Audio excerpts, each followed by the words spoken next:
Right now, as you settle in for the night, the most important part of your sleep has not happened yet, but it is already on its way. Not hours from now, not somewhere deep in the small, quiet middle of the night. Soon. In the first stretch of sleep, the part most of us never think about, because we are already gone before it finishes its work. If you have drifted off with me on other nights, you already know a little of how the body moves through the dark in waves. And tonight, we return to the very beginning of that journey, to the first and most important stretch of all. We tend to imagine sleep as one long, even thing, a single dark room we step into and leave again in the morning. 8 hours, more or less, all of it more or less the same. A flat grey stretch of nothing, waited out until the light returns. That is how it feels from the inside. But that is not what is happening. What is happening is far more ordered, far more deliberate than the feeling of simply switching off. Tonight, as you lie here, your sleep will move in waves. Long, slow, rolling cycles, each one lasting somewhere close to 90 minutes, rising and falling, carrying you down into the depths and lifting you part of the way back up, again and again, until morning. And here is the thing almost no one is told. Those cycles are not the same as one another. They are not interchangeable. The night does not simply repeat itself 5 times over. The first cycle is different. The first cycle is the deepest. And inside it, in that first 90 minutes after you truly fall asleep, your body does a great deal of its most important work for the entire night. Work it cannot fully do at any other time, in any other cycle, no matter how long you stay in bed. So tonight, we are going to spend our time inside that first cycle. We are going to move slowly through what your body is doing in the opening chapter of your sleep, while the house is quiet and the light is low, and you are doing nothing at all but resting here. You do not need to stay awake for it. In fact, you probably will not. Somewhere along the way, the words will soften and the meaning will loosen, and you will slip down into the very thing we are describing. That is exactly as it should be. For now, just notice where you are, the weight of your body against the bed, the slow settling that has already begun, whether you have felt it or not. Your breathing, a little longer on the way out than on the way in. Your thoughts beginning to come unmoored from the day, drifting somewhere they no longer have to be held. This is the doorway, and on the other side of it is the most concentrated, most restorative 90 minutes your body will know, all night. Think for a moment about how a night of sleep is actually shaped. If you could watch it from above, traced out across the hours, you would not see a flat line. You would see something more like a coastline seen from a great height, a series of long descents and gentle rises, deep valleys early on, shallower ones later. In the first part of the night, the valleys run deep. Your body sinks far down into the heaviest, slowest, most profound sleep it is capable of. And then, as the night goes on, the valleys grow shallower. The deep sleep thins out. Something else begins to take its place, the lighter, dreaming sleep that fills the early morning hours. This is why the order matters. This is why the first cycle carries a weight the others do not. The deepest sleep of your entire night is front-loaded, poured into those opening hours, concentrated there by design. By the time the sky begins to lighten, your body has already done most of its deep, structural work. What is left for the morning is gentler, lighter, more about the mind than the body. Researchers who study the shape of sleep describe it this way again and again. The slow, deep sleep is densest in the first third of the night, and it fades with each cycle that follows. The first descent is the steepest. The first valley is the deepest one you will reach. Everything after it is, in a sense, a softer echo. And so the question that will carry us through tonight is a simple one. What exactly is your body doing down there, in that first deep valley, in those first 90 minutes, while you lie here and let it happen? The answer is more remarkable than most people imagine. In that opening cycle, the body releases its great tide of repair. It lifts away the heavy weight of the day's tiredness in one long, steep release. It cools and steadies itself. It quietly tends to the slow, patient housekeeping of the brain. None of it requires your effort. None of it requires your attention. It asks only that you arrive, that you give it the doorway, and let yourself fall through. There is something steadying in knowing this. So much advice about sleep can feel like one more thing to manage, one more performance to get right. But this is not that. This is something your body already knows how to do, beautifully, on its own. It has done it every night of your life. It is doing it now. The most you can offer is to step out of its way and let the first cycle be what it is meant to be. So let the rest of the world go for tonight. There is nothing here you have to follow closely. There is no point at the end you will be sorry to miss. There is only this slow walk down into the first hours of your sleep and the quiet, extraordinary work that waits for you there. It is worth sitting with that idea for a moment because it runs against almost everything we are taught to feel about sleep. We are told to count hours. We are told that 8 is the number, or 7, or whatever the number happens to be this year, as though sleep were a single quantity poured into the night, and more of it always better than less. But the body does not think in hours the way we do. It thinks in cycles and in stages, and in the particular order it does its work. To the body, the first 90 minutes and the last 90 minutes are not the same currency at all. One is dense with the deepest restoration. The other is light and dreaming and gentler in its purpose. They are both part of a whole night, and both have their place, but they are not equal, and they were never meant to be. So as we go down into this first cycle tonight, try to set the counting aside. We are not here to add up hours. We are here to understand the single most concentrated stretch of restoration your body knows, and to let it happen as it was meant to happen. The hours will take care of themselves. The depth is what we are after, and the depth is already close. Let us begin at the very top of the descent. In the minutes just after sleep takes hold, when the first cycle opens and your body begins to do what it has been waiting all day to do. When you first fall asleep, you do not drop straight into the depths.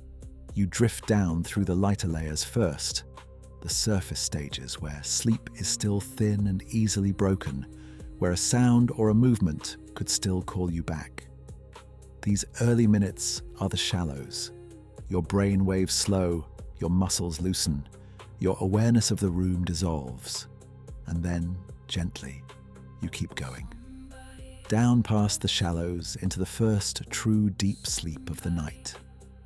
This deep sleep has a particular character. The brain, which during the day fires in quick, restless, scattered rhythms, begins instead to move in long, slow, synchronized waves. Great, unhurried swells of electrical activity that roll across the whole surface of the mind together. It is the slowest your brain will move all night. And in that first cycle, this deep sleep runs longer and richer than it will in any cycle that follows. The opening descent holds the single longest stretch of deep sleep your body will reach. Later in the night, these deep passages grow shorter and rarer, until in the early morning, they have almost entirely given way to dreaming. But here, at the start, the depth is generous. The body has been waiting for it, and now it pours in. And it is precisely here in this first deep valley that one of the most important events of your night takes place. Your body keeps a kind of inner schedule for repair, for the slow rebuilding of tissue, the mending of the small daily wear that living puts on muscle and bone and skin. Much of that rebuilding is set in motion by a single quiet signal, a hormone released by a small gland deep in the brain. And the largest release of that hormone across the entire day and night comes in a great surge shortly after you fall asleep, tied directly to this first episode of deep sleep. Think about the timing of that. Not spread evenly through the night, not waiting for the morning. The body's strongest pulse of repair arrives early in the opening cycle, riding on the back of that first deep descent. Research on this connection has been remarkably consistent. The deeper and more intact that first stretch of slow sleep, the fuller that surge of repair tends to be. And when the first cycle is cut short or broken apart, that surge is diminished along with it. The two are bound together. The deep sleep is not just rest. It is the doorway through which the night's repair walks in. This is part of why the first 90 minutes carry such weight. It is not only that the sleep is deep, it is that the deep sleep is the moment your body has chosen to do its rebuilding. Miss the depth, and you do not simply lose some sleep. You lose the window in which a great deal of the mending was meant to happen. You can lie in bed for 9 hours, 10 hours, and still wake unrestored if those first deep hours were thin or fractured. Quantity on its own cannot replace what the depth of that first cycle provides.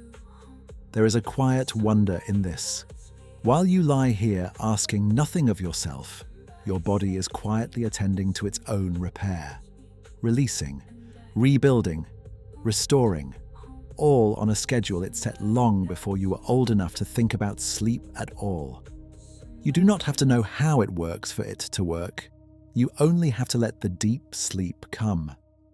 And there is a second thing happening in this first cycle, something you can almost feel if you think back to how you felt an hour ago, before you lay down. All through the day, while you were awake, a kind of pressure was building inside you.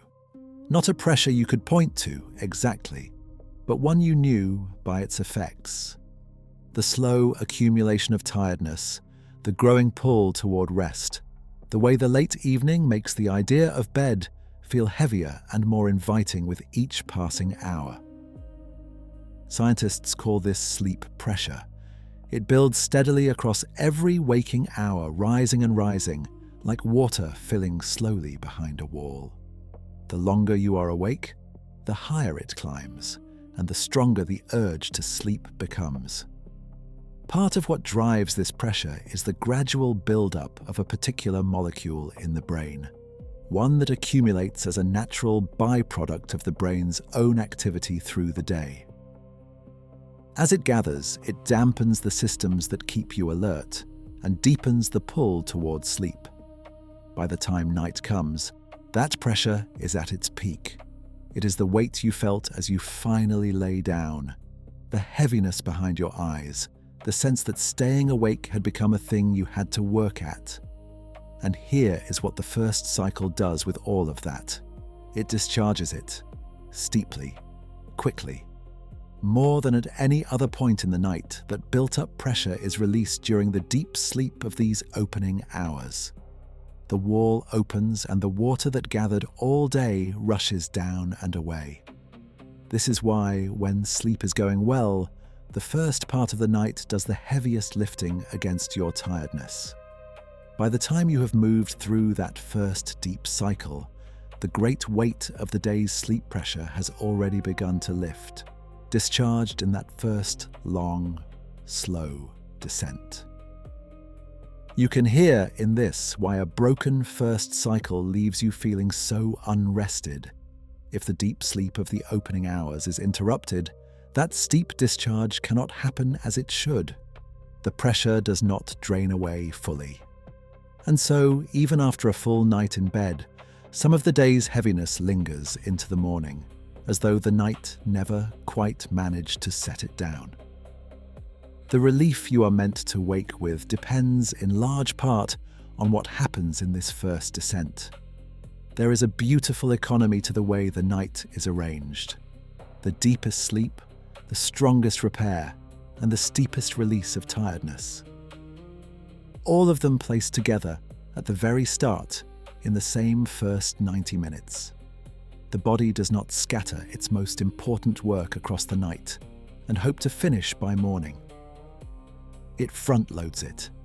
It does the heaviest, most essential work first, while its reserves are full and the pressure to sleep is at its height. Whatever else the night brings, the body makes sure the foundation is laid early. It helps to picture those slow waves for a moment, because they are unlike anything the waking brain does. When you are awake and thinking, the activity in your brain is fast and fragmented. Countless small regions firing on their own schedules, a kind of busy, scattered chatter that never fully quiets. But as you sink into the deep sleep of this first cycle, something gathers all of that scattered activity together. The firing slows and slows, and then begins to move in unison. Vast, deliberate waves that sweep across the whole surface of the brain at once, rising and falling together over and over. Whole regions that spend the day out of step fall for these hours into a single, slow rhythm. It is the most coordinated, most peaceful state your brain enters in the entire 24-hour day. And it belongs in its fullest form to the opening of the night. There is reason to believe these slow waves are not merely a sign of rest, but part of how the restoration is carried out. That the rhythm itself helps the brain do its consolidating and its settling. The deeper and more regular those waves, the more complete the work tends to be. And so the depth of that first cycle is not just a measure of how soundly you are sleeping. It may be the very mechanism through which the night does much of its good. Hold all of this together for a moment, the way it actually happens, not as a list, but as a single, unfolding event. You cross from waking into sleep. You drift down through the shallows. You reach the first deep valley, and the brain begins its great slow waves.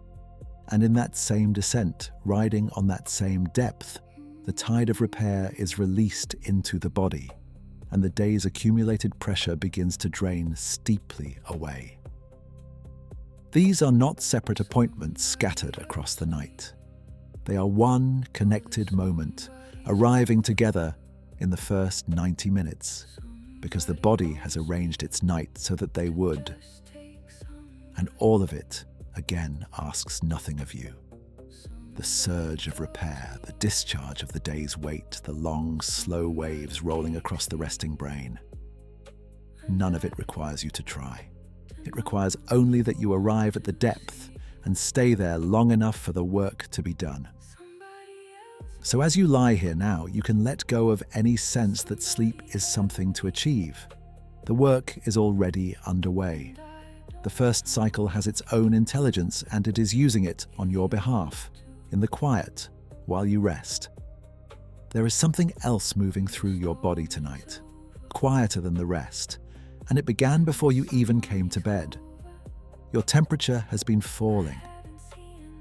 All through the evening, without your noticing, your core body temperature has been drifting downward, cooling by a small but meaningful amount as the night approaches. This cooling is not an accident, and it is not simply the room growing colder around you. It is something your body does on purpose, from the inside. As the evening deepens, your body begins to release heat, opening the small vessels near the surface of your hands and feet, letting warmth flow outward into the air. You may have felt it as that pleasant heaviness in your limbs before sleep, the way your feet seem to warm as the rest of you grows drowsy. That warmth at the edges is heat leaving the core. And as the core cools, sleep is invited in. This falling temperature is one of the body's great signals that the time for sleep has come. The descent into that first cycle and the descent of your inner temperature move together, hand in hand. And the very deepest point of that cooling tends to arrive alongside the deep sleep of the early night. The body reaches its coolest, most settled state precisely when it sinks into its deepest rest. The two are partners.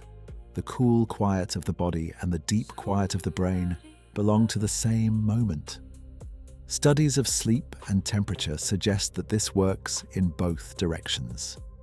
Just as the cooling helps bring on deep sleep, the conditions that help the body shed its heat, a cool room, light bedding, the simple ability to let warmth escape, tend to deepen and lengthen that early slow sleep. When the body can cool freely, it sinks more easily into the depths. When it cannot, when it is held too warm, the descent becomes harder and the deep sleep thinner. Your body is trying to cool itself into the first cycle. The kindest thing you can do is let it. So picture, if you like, what is happening as you lie here. The slow waves rolling across your resting brain.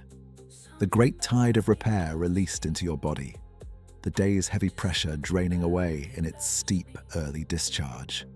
And beneath all of it, your temperature settling to its lowest, coolest point, the whole body easing into a kind of banked stillness. Like a fire dampened down for the night, glowing low and steady. All of these together in the first cycle. All of them woven into the same opening hours. And there is one more guest at this work, more quietly understood than the others, that research has only recently begun to map. Even the brain, it seems, has its own form of overnight tending. Current findings suggest that during the deep, slow sleep of the night, the spaces around the brain cells open a little, and fluid moves through more freely, helping to carry away some of the waste left behind by a long day of thinking. Much of what we know about this so far comes from careful work in the laboratory, and the full picture in human sleep is still being drawn, so it is best held gently as a promising thread rather than a settled fact. But the direction of the science is striking. It points once again toward the deep sleep of the night as a time of quiet maintenance, and toward those early, deep, rich hours as the part of the night when that gentle clearing may be most active. Notice how every thread keeps leading to the same place. The repair, the release of tiredness, the cooling, the brain's overnight tending. Again and again, the body concentrates its restorative work in the deep sleep that dominates the opening of the night. It is as though the first cycle were a single, unified act of restoration, with many parts moving at once, all of them timed to that first deep descent. This brings us to the question of why. Why would the body arrange the night this way? Why pour so much of its essential work into the first 90 minutes, rather than spreading it evenly across the dark? Part of the answer lies in how the cycles change as the night goes on. Each cycle, as we said, runs close to 90 minutes, but the makeup of each one shifts. In the early cycles, deep, slow sleep takes the largest share. The body, full of the day's accumulated pressure, drops straight toward its deepest rest and stays there. But with each successive cycle through the night, the deep sleep grows shorter and another kind of sleep grows longer. The lighter, dreaming sleep we call rapid eye movement sleep, the sleep of vivid dreams and active minds. By the last cycles before morning, dreaming sleep fills most of the time, and deep sleep has nearly vanished. So the night has a shape and a sequence. Body first, mind later. The early hours deep and physical, given over to repair and restoration. The later hours light and dreaming, given over more to the mind, to the sorting of memory, the settling of emotion, the quiet, creative work of the dreaming brain. The body does not try to do everything at once. It takes the deep, physical work first, while the pressure to sleep is strongest, and the depth comes most easily. And it leaves the lighter work of the mind for the morning hours, when it can afford to. This is the deep logic of front-loading. By doing its heaviest work first, the body protects that work. If something disturbs your sleep later in the night, you will lose some dreaming sleep, and that matters. But the foundation, the deep repair, the steep release of tiredness, the cooling and the clearing, has already been laid in those first cycles, before anything could take it from you. The body builds the foundation first, in the safest part of the night, and lets the rest follow. Which is why, of all the hours you will spend asleep tonight, the first 90 minutes are the ones least worth giving up. Not because the rest of the night does not matter, it does, but because the first cycle is where the most concentrated, most irreplaceable work is done. It is the load-bearing hour of your sleep. Everything else rests on top of it. There is a kind of relief in understanding this too. It means that even on a short night, even when life cuts your sleep down to less than you would like, the early hours still do their essential work. If you protect the beginning, if you let that first cycle arrive cleanly and run deep, you have secured the most important part of the night. Whatever else happens, the body is forgiving in this way. It puts the most precious things first, where they are safest, and asks mainly that you let it get there. It is worth pausing on how unusual this arrangement really is, because once you see it, the wisdom of it is hard to miss. Imagine you were given a great deal of important work to finish overnight, and you knew that at some unpredictable hour you might be interrupted. A noise, a worry, a waking you could not control. How would you order the work? You would do the most important parts first. You would not save the essential things for the end, where a single disturbance could rob you of them. You would protect them by doing them early, while you still could. This is precisely what your body does. It cannot guarantee an unbroken night. So it places the deep repair, the steep release, the cooling and the clearing, all at the front, in the first cycle where they are least likely to be lost. And there is a tenderness in that design when you think about it. Your body is not optimistic about the night. It does not assume everything will go perfectly. It plans instead for the night you might actually have the imperfect one, the interrupted one, the short one. And it makes sure that even then, even on a difficult night, the most precious work has the best possible chance of being done. It is looking after you, quietly, against the odds. It always has been. So you can let go of the worry that you must somehow guarantee a flawless 8 hours, or all is lost. That is not how it works, and it never was. The body has already hedged against the imperfect night by front-loading what matters most. Your part is simply to give it the doorway, to lie down and let that first cycle arrive and run as deep as it can. From there, the design takes over. Think too of what this means for the morning. So much of how we feel when we wake is decided not in the last hour of sleep, but in the first. The grogginess that lingers, or the lightness that lifts us. The heaviness that will not shake, or the sense of being genuinely restored. These are shaped in large part by whether that first cycle ran deep and whole.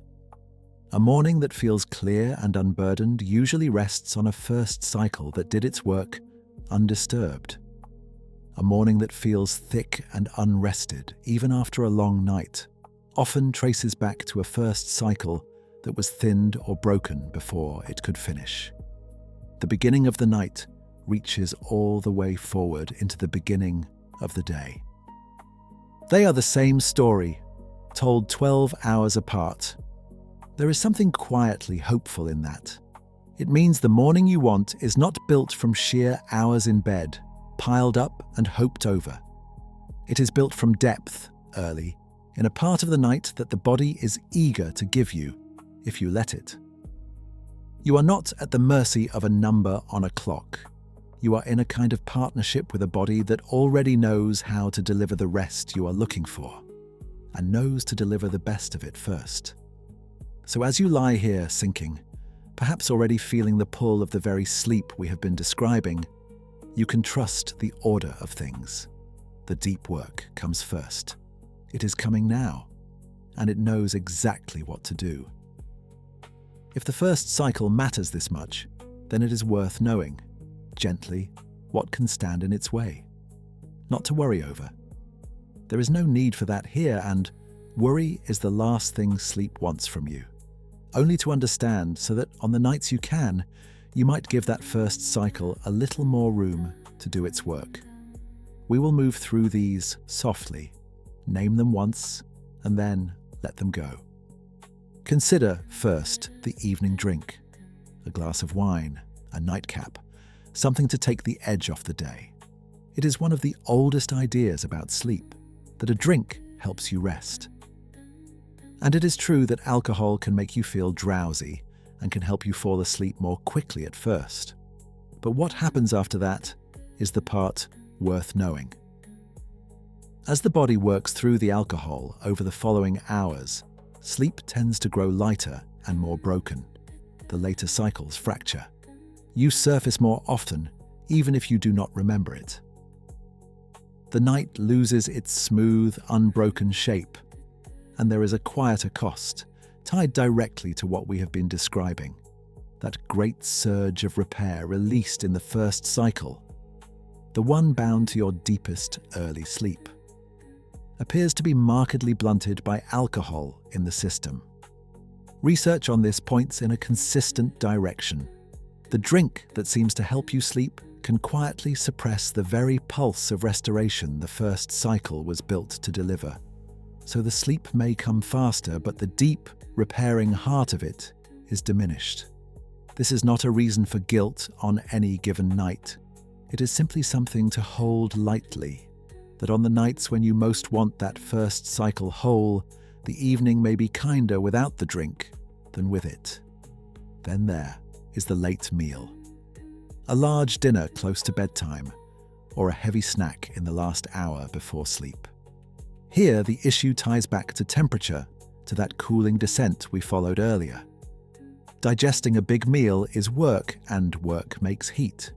It raises your inner temperature and stirs the body into activity at precisely the moment it is trying to cool and settle toward that first deep cycle. Studies suggest that eating heavily, late, can lengthen the time it takes to fall asleep and thin out the deep sleep that follows. The body cannot fully cool into the depths while it is busy with the labor of digestion. This does not mean going to bed hungry, which brings its own restlessness. It means, where you can, letting the larger eating of the day finish a few hours before you lie down. Giving the body time to complete its work and begin its cooling before sleep is asked to arrive. A calmer, cooler body sinks more easily into that first descent. You are simply clearing the path for the cooling that wants to happen anyway. You may notice a theme beginning to gather here. Most of what gets in the way of the first cycle is not some rare or dramatic thing. It is the ordinary shape of a busy evening, a drink to unwind, a late dinner, the day pressed right up against the edge of sleep. The body is trying to make a slow, graceful descent, and modern evenings often ask it to descend in a hurry, carrying things it would rather set down first. The remedy is not effort. It is mostly room, a little space between the day and the depths. And it helps to remember what is at stake and what is not. None of this is about a single perfect night. The body is resilient. One late dinner, one glass of wine, one rushed evening will not undo you. And treating sleep as one more test to pass is its own kind of sabotage. The deep cycles are forgiving and they recover. What we are talking about is not perfection, but tendency. The gentle, repeated choices that, over many nights, let the first cycle arrive a little cleaner and run a little deeper, more often than not. There is even something freeing in seeing it this way. You do not have to control your sleep. You could not, even if you tried. Sleep withdraws from anyone who chases it too hard. What you can do is something much smaller and kinder. You can stop placing obstacles in front of the descent the body already knows how to make. You can let the evening soften before the night so that when sleep comes, it can sink all the way down without having to climb over the leftovers of the day. So let these few things rest in the back of your mind, with no urgency at all. The evening drink that costs more than it gives. The late, heavy meal that keeps the body too warm and too busy. They are not rules to enforce tonight.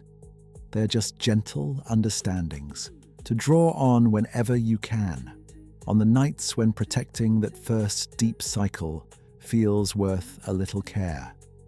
It is worth understanding why the evening drink works the way it does, because the surprise of it is part of what makes it so easy to misjudge. Alcohol is a sedative, in the simplest sense.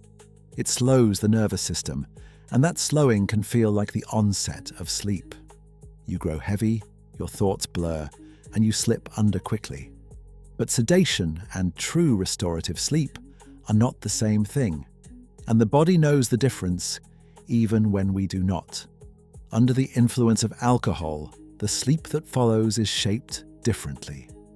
As the body breaks the alcohol down over the hours that follow, it passes through a kind of rebound, a stirring up of the nervous system that fragments the later part of the night and pulls you up toward the surface again and again. You may have woken in the small hours after an evening of drinking, alert and unsettled and unsure why. That is the rebound. That is the second half of the night, paying back what the first half borrowed. And against the quiet work of the first cycle, that great early pulse of repair, the cost is real.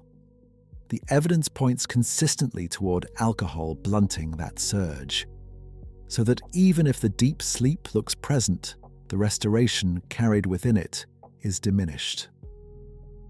The body went through the motions of the descent, but the most valuable cargo did not fully arrive. This is the heart of why a nightcap so often leaves you feeling, in the morning, as though you slept long but rested little. The same gentle logic runs through the late meal once you see what the body is trying to do. Everything about the approach to sleep is a settling, a slowing, a cooling. And digestion is the opposite of all three. It is heat and activity and effort, summoned up at the very hour the body wants to bank its fires and grow still. Ask the body to do both at once, and something has to give. And what gives often is the depth and the smoothness of that first cycle. The descent has to wait for the work of digestion to ease. And by the time it can begin in earnest, some of the night's best window has already passed. None of this calls for severity with yourself.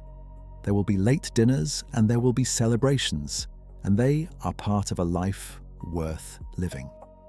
The point is not to police every evening. The point is only to know, clearly, what helps and what hinders.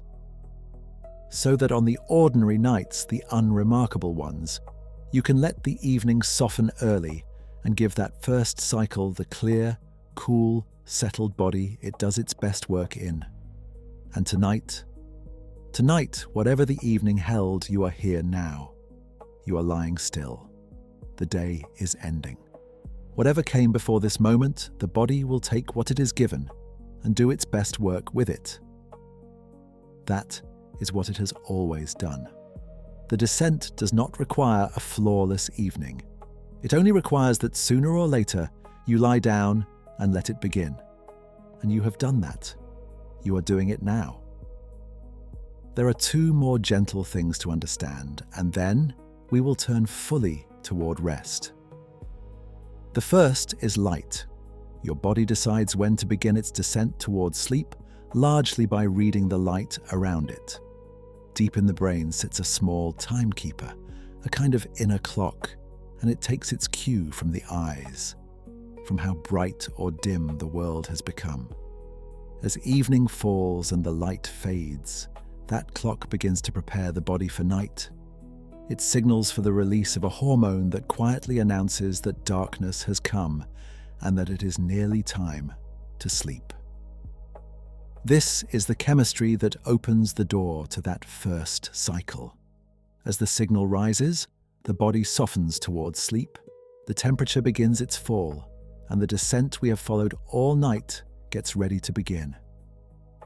But the clock cannot tell the difference between the setting of the sun and the glow of a bright room late at night. Strong light in the evening, especially the cool, bright light of screens and overhead bulbs, reaches that inner timekeeper and tells it, in effect, that it is still day. And so the signal for sleep is held back. The door to the first cycle, which wanted to open, stays closed a little longer. The whole descent is pushed later into the night. Research on evening light is quite clear on this. Bright, cool light, close to bedtime, delays the body's readiness for sleep and shifts the inner clock later. The kindness here is simple, and it costs nothing. As the evening goes on, you can let the light around you grow dimmer and warmer the way the light of a fire or a candle is warm. You can let the bright screens dim and fade out of the last stretch before bed. You are not depriving yourself of anything. You are giving your inner clock the honest darkness it is waiting for. Letting it open the door to sleep at the time the body actually intended, rather than holding it shut with light that mimics the day. Lower the light and the descent comes more easily, and the first cycle arrives closer to when your body truly wanted it. The second thing is the one we carry most often, and it is the hardest to set down. It is the mind that will not stop, the day that follows us into bed, the unfinished conversations, the list for tomorrow, the worry that circles and will not land. When the mind stays switched on, the body stays switched on with it. The stress chemistry of the day, which is meant to fall away as night comes, stays raised instead. And a body still carrying the day's alertness does not sink readily into deep sleep. It hovers in the shallows. The descent stalls. This is part of why a racing mind keeps us not just from falling asleep, but from falling deeply. The deep first cycle needs the body's alarm systems to be quiet. Sleep, at its onset, asks for the day's stress signals to be at their lowest ebb. When they stay high, the first descent is shallower and more easily broken, and that precious early depth becomes harder to reach. The mind that will not rest holds the body back from the very thing that would restore it. There is something almost poignant in how the inner clock can be fooled by light, once you understand it. For nearly all of the long human story, the only bright light was the sun, and the only evening light was fire, warm, low, and golden. The kind of light that has always meant the day is ending. The body learned to read that fading, warming light as the signal to begin its descent. It still reads it that way. It does not know that we have filled our evenings with a different kind of light entirely. Bright, cool, and steady, pouring from screens and ceilings at an hour when the world was always meant to be growing dark. To the ancient clock inside you, that light simply says, "It is still day. Stay awake. The night is not here yet." And so it holds the door to sleep closed, faithfully, exactly as it was made to. This is why the remedy is so gentle and so effective. You are not fighting your biology when you dim the lights in the evening. You're speaking its language. You're giving it the honest signal of nightfall it has always responded to, and letting it open the door to sleep at the hour it truly intended. A warmer, lower light in the last hour before bed is not a sacrifice. It is a homecoming, a return to the conditions under which the first cycle arrives most easily of all. And the racing mind, too, makes more sense once you see what it is doing to the body. Worry is not only a mental event, it is a physical state. A mind turning over tomorrow's problems keeps the body's alarm systems lit, the same systems that are meant to stand down as night comes. The body cannot tell the difference between a real danger and a remembered one, or an imagined one. It simply responds to the signal of alarm by staying ready. And a body held ready cannot sink into the depths, so the unfinished thought circling at midnight is quietly instructing the body to stay near the surface, on watch when everything in it wants to go down. There is no forcing your way through this. You cannot order a busy mind to be still.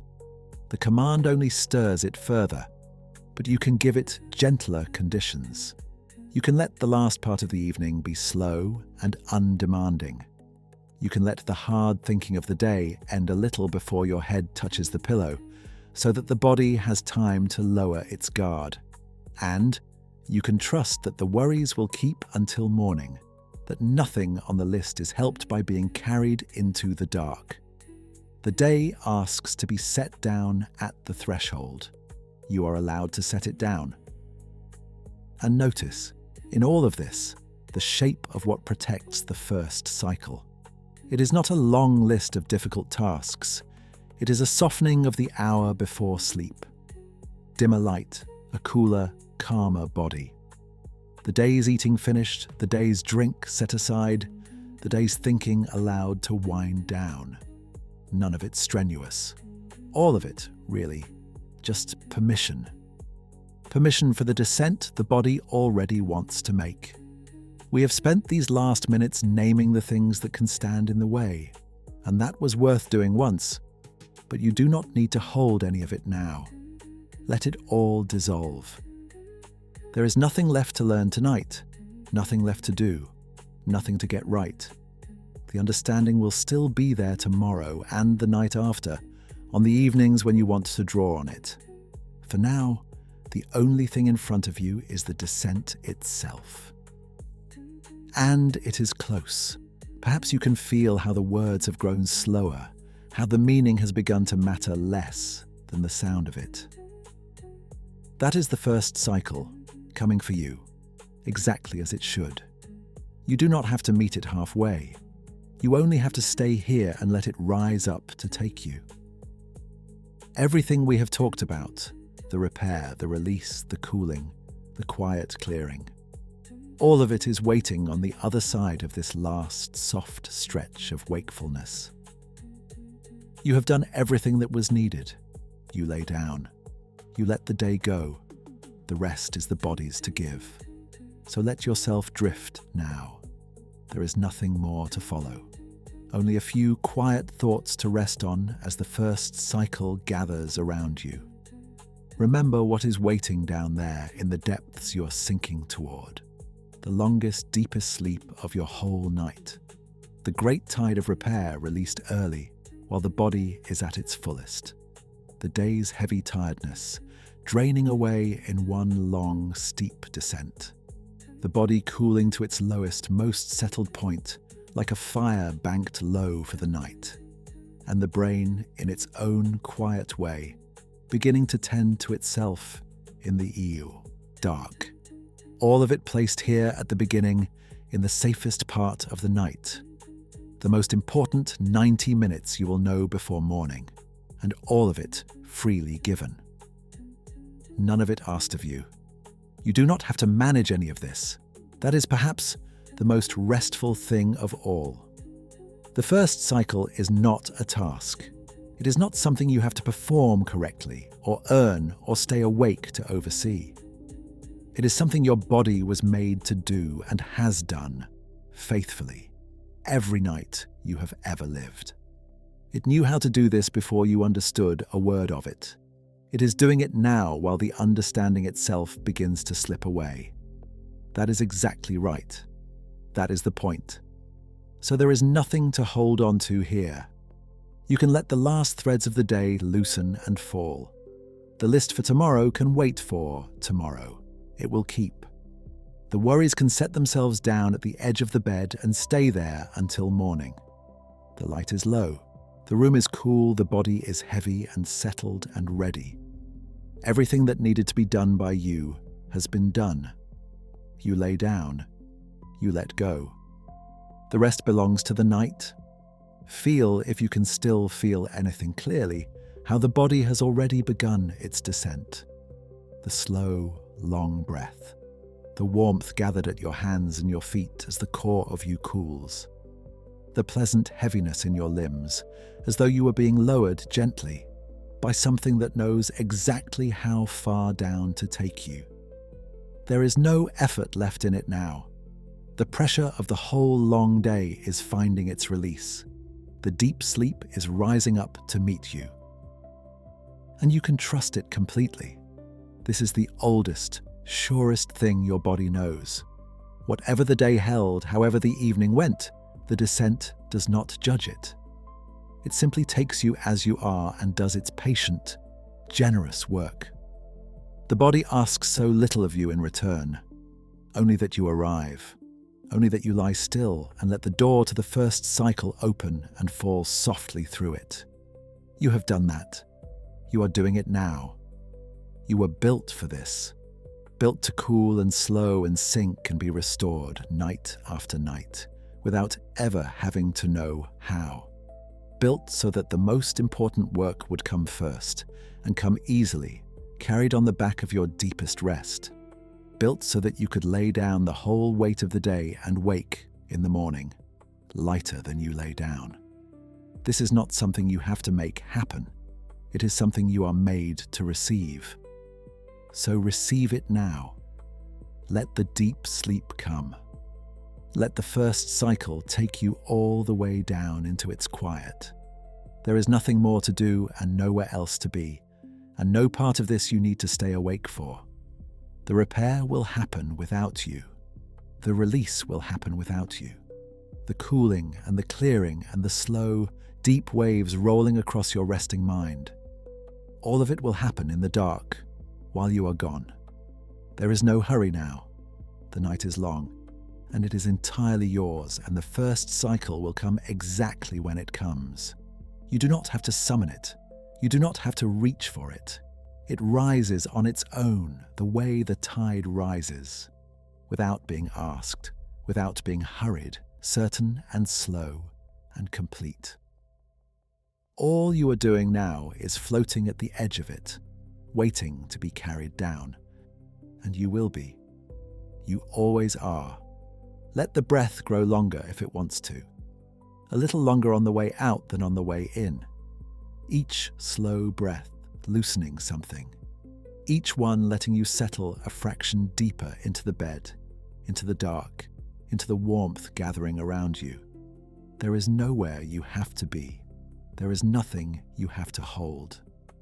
The day is behind you now.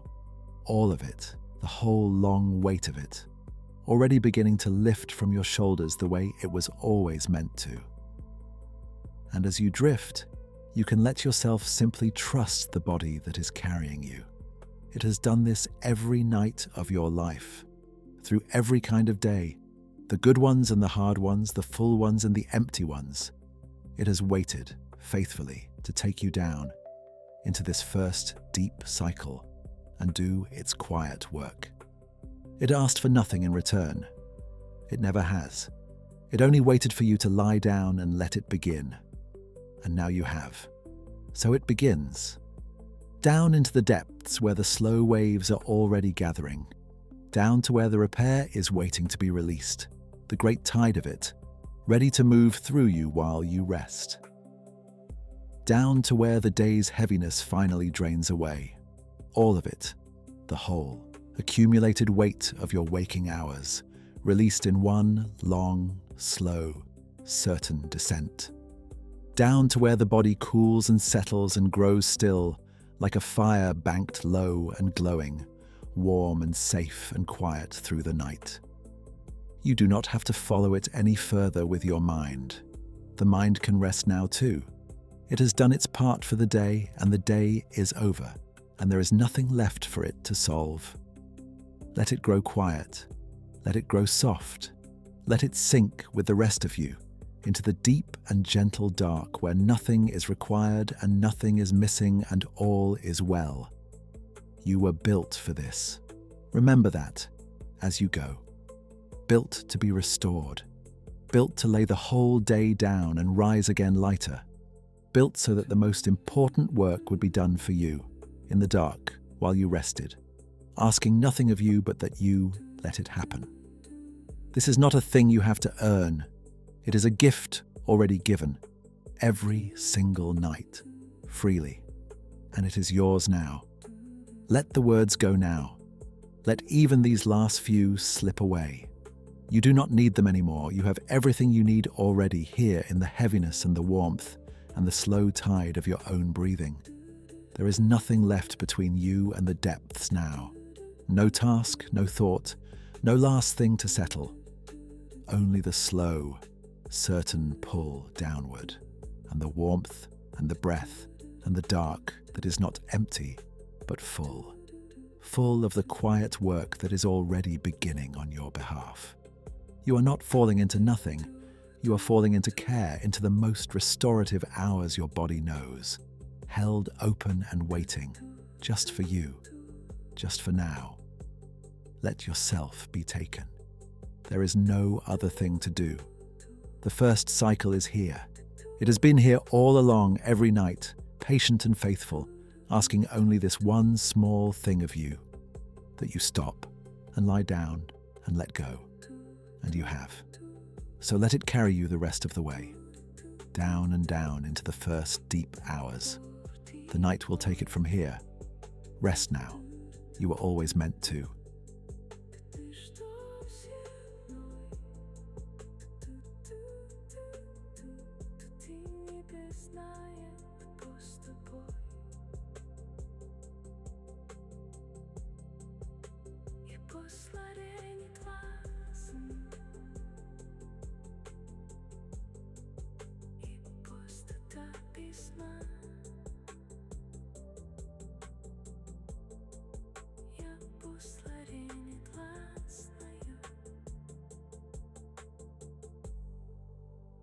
Просто так пізно. Я последний.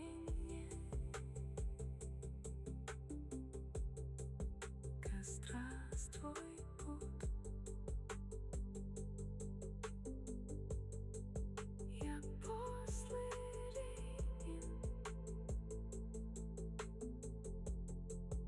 Я последний путь. Ты добрый знаешь, и нас почет.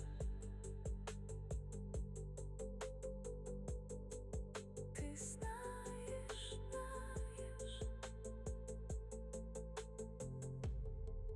и нас почет. Ты добрый знаешь, и сделай путь. Ты добрый знаешь, и стрелы путь на что такое.